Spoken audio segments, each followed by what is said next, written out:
إن الله اصطفى آدم ونوحا وآل إبراهيم وآل عمران على العالمين ذرية بعضها من بعض والله سميع عليم.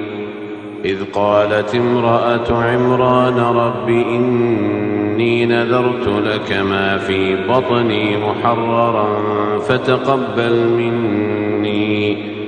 فتقبل مني إنك أنت السميع العليم. فلما وضعتها قالت رب إني وضعتها أنثى والله أعلم بما وضعت وليس الذكر كالأنثى وإني سميتها مريم وإني أعيذها بك وذريتها من الشيطان الرجيم.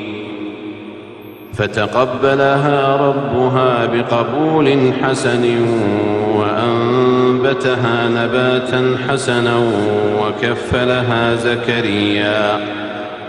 كلما دخل عليها زكريا المحراب وجد عندها رزقا قال يا مريم أنى لك هذا؟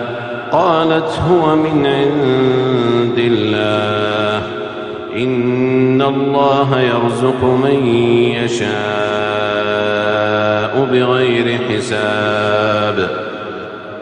هنالك دعا زكريا ربه قال رب هب لي من لدنك ذرية طيبة إنك سميع الدعاء.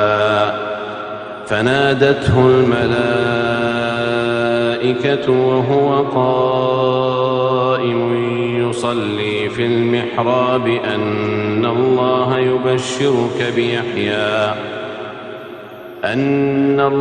يبشرك بيحيى مصدقا بكلمة من الله وسيدا وحصورا ونبيا من الصالحين.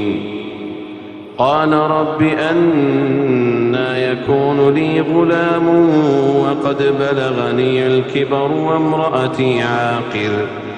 قال كذلك الله يفعل ما يشاء. قال رب اجعل لي آية. قال آيتك ألا تكلم الناس 3 أيام إلا رمزا واذكر ربك كثيرا وسبح بالعشي والإبكار. وإذ قالت الملائكة يا مريم إن الله اصطفاك وطهرك واصطفاك على نساء العالمين. يا مريم اقنتي لربك واسجدي واركعي مع الراكعين. ذلك من أنباء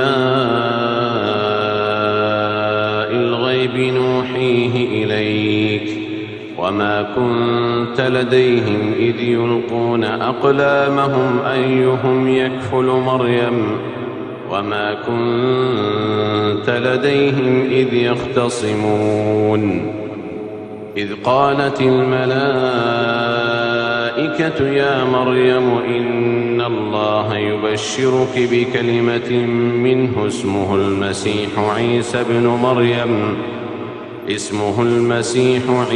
بن مريم وجيها في الدنيا والآخرة ومن المقربين ويكلم الناس في المهد وكهلا ومن الصالحين.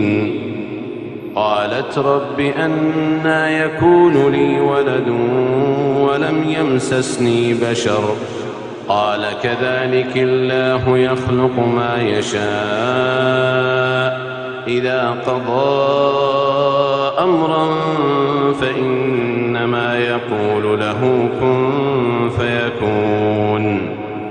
ويعلمه الكتاب والحكمة والتوراة والإنجيل ورسولا إلى بني إسرائيل أني قد جئتكم بآية من ربكم أني أخلق لكم من الطين كهيئة الطير فأنفخ فيه فيكون طيرا بإذن الله وأبرئ الأكمه والأبرص وأحيي الموتى بإذن الله وأنبئكم بما تأكلون وما تدخرون في بيوتكم إن في ذلك لآية لكم إن كنتم مؤمنين ومصدقا لما بين يدي من التوراة ولأحل لكم